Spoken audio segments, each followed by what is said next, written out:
दर्शक साथीहरू नमस्कार। यो सिंहदरबार अदालत संसद भवन जलाउने पार्टी यो रासोपा र बालेन पार्टी 100% 1000% हो साथीहरू।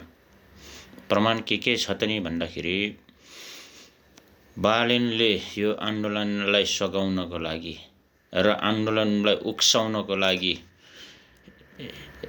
यो एसएमएसहरु सर्कुलेसन गरेको एउटा पहिलो कुरा प्रमाण हो र सरकारलाई चाहिने गोली चलाउन बाध्य बनाउने र विद्यार्थीहरूलाई चाहिने उक्साएर तपाईहरुले स्कुलको ड्रेस लगाएर आउनुस्, झोला भिरेर आउनुस्, पानीको बोतल लिएर आउनुस्, छाता फुल गरेर हालेर आउनुस् भनेर चाहिने 22 गतेको जो सर्कुलेसन छ नि साथीहरु, यो षड्यन्त्र हो। यो रवि लामिछाने र बालेन्द्र शाहको विदेशीको इशारामा र त्यो सर्कुलेसन कसैलाई थाहा लागेन, सब ट्रेन चलिसकेको रहेछ र यिनीहरूले यसरी चलाएपछि बालेन्द्र शाहले आन्दोलनहरूलाई ठाउँमा खाजाको पानीको व्यवस्था गरेको रहेछ र यो सुडने भन्ने बारबारा फाउन्डेसनको ले हामी आन्दोलनकारी हैनौं, सहयोग गर्न आएको हो, हामी स्वयंसेवक हौं भनेर घुसपेट गरेका थिए यिनीहरूले र पानीमा चाहिँ नि यिनीहरूले उत्तेजित गराउने औषधि चाहिँ नि प्रयोग गरेको रहेछन् गरेर भिरलाई उत्तेजित गराएर सुडेन गुरुङको नेतृत्वमा यिनीहरूले चाहिँ नि उलाई भिरलाई उक्साएका रहेछन्। अनि जब ध्वस्त बनाएपछि बालेन्द्र शाहले एक चुटकीमा अगर यो सिंहदरबार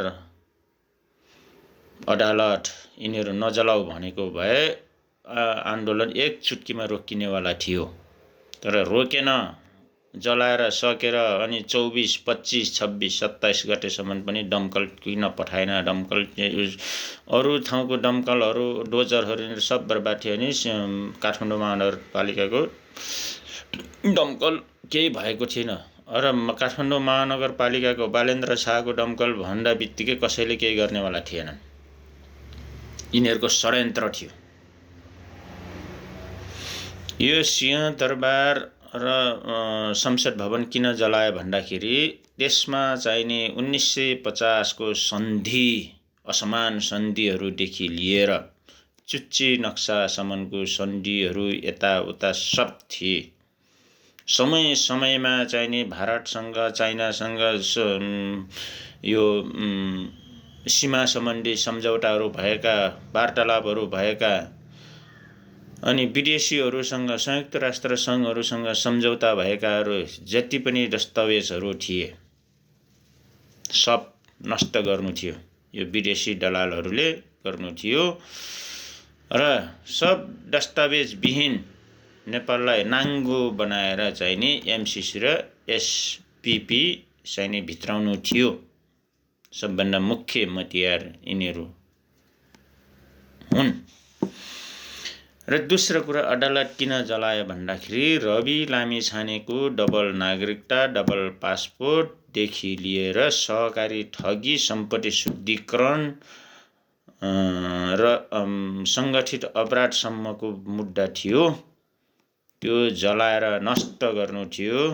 जलाएर नष्ट गरे अनि अब हाम्रो भगवान चाहिने निर्दोष भए भनेर चाहिँ नि यिनीहरूले अदालत फोडेर जेल तोडेर निकालेका हुन्।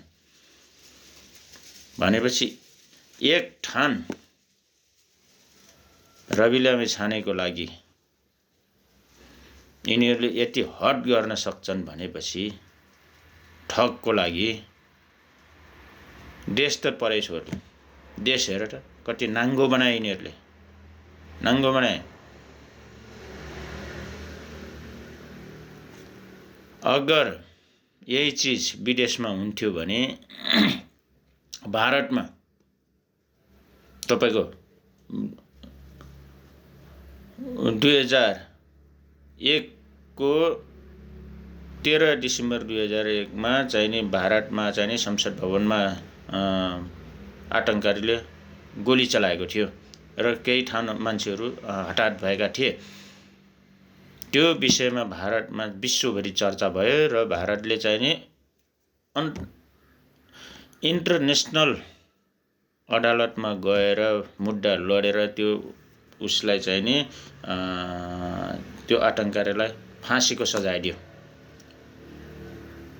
तर यहाँ प्रधानमन्त्रीको दावेदारी हामीले त भवन मात्रै त जलाएको, त्यस्ता भवन त कति बनाउँछौँ।